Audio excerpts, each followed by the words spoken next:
vyanzo vya mafanikio. Chanzo kimoja shetani, chanzo kingine ni Mungu. Chanzo kimoja ni shetani, kitabu cha Luka 4:5.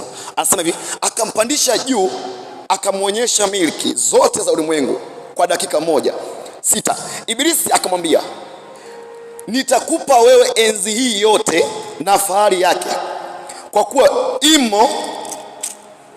imo mikononi mwangu, nami umpa yoyote nipendavyo. Bwana Yesu asifiwe.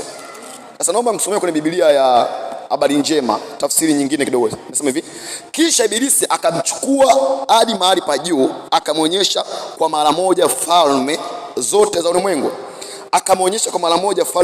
ulimwengu.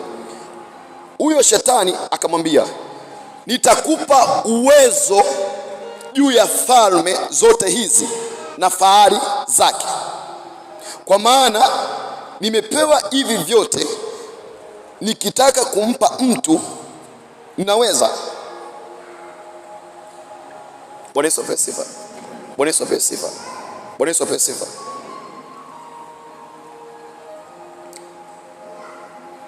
Anasema hizi fahari hizi zote, enzi zote, utajiri huu wote ninaokuonyesha vimo mikononi mwangu, nami umpa yoyote nimtakaye.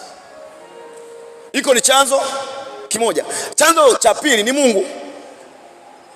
Mithali 24 anasema hivi, nchi na vyote vijazavyo ni mali, dunia na wote wakao ndani yake ni mali ya nani? Ya Bwana. Anasema fedha na dhahabu ni mali yangu.